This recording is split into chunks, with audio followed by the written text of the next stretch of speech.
खबर है HMP virus की दस्तक को लेकर जानकारी मिल रही है। भारत में इसका पहला केस सामने आया है इस बीच अब देखिए दूसरे केस की सामने आने की जानकारी मिल रही है। इससे पहले एक बच्चे में ये केस मिला था बेंगलुरु में ही, अब ये दूसरा केस सामने आया है जहां 3 महीने की बच्ची में एचएमपी वायरस पाया गया है। बेंगलुरु में 8 महीने के बच्चे में वायरस की पुष्टि हुई, फिर खबर सामने आई एक और बच्चे में इस संक्रमण को पाया गया है। हालांकि बच्चों के चीन जाने की ट्रैवल हिस्ट्री इस मामले में सामने नहीं आई। पहले केस आता है सामने बेंगलुरु से ही, जहां पर एक 8 महीने के बच्चे में संक्रमण पाया गया और बेंगलुरु से ही दूसरा केस भी पाया गया।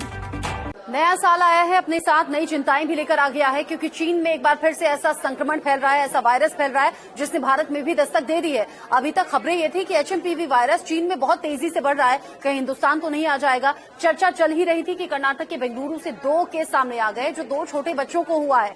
8 महीने का एक बच्चा है, 3 महीने की एक बच्ची है, जिनमें एचएमपीवी वायरस पाया गया है, यानी कि दोनों बच्चे पॉजिटिव पाए गए हैं। ये खबर आप तक पहुंचाई रही थी कि इतने में गुजरात से भी खबर सामने आ गई। गुजरात के अहमदाबाद में, जहां पर एक मात्र 2 महीने के बच्चे को एचएमपीवी वायरस से संक्रमित पाया गया है। बहुत तेजी से बढ़ रहा है। अभी तक फिक्र इस बात की थी कि भारत में संक्रमण ना आ जाए, लेकिन एंट्री हो गई है। अब खबर यह है कि कर्नाटक सरकार भी और गुजरात सरकार भी इसको लेकर आपात मीटिंग बुला रहे हैं, ताकि ये केसेस यहीं पर रुक सकें। और ये पता भी लगाने की कोशिश हो रही है कि वो बच्चे जिनकी कोई ट्रैवल हिस्ट्री नहीं है, उन बच्चों में संक्रमण कैसे आया। वहां चीन जहां अस्पताल भर गए हैं, शमशान घाट में लंबी लाइन लग गई है, वो तस्वीरें बड़ी डरावनी है। कोविड-19 के उस दौर को याद दिला रही है जब हमने कई अपनों को खो दिया था, और अब भारत में संक्रमण एंट्री ले चुका है। और सबसे बड़ी बात ये, 2 साल से छोटे बच्चों को सबसे ज्यादा खतरा है। अपने घर के बच्चों को बहुत ज्यादा देखरेख में रखिए, बहुत ज्यादा सावधान रहिए। ये संक्रमण बहुत ज्यादा खतरनाक है।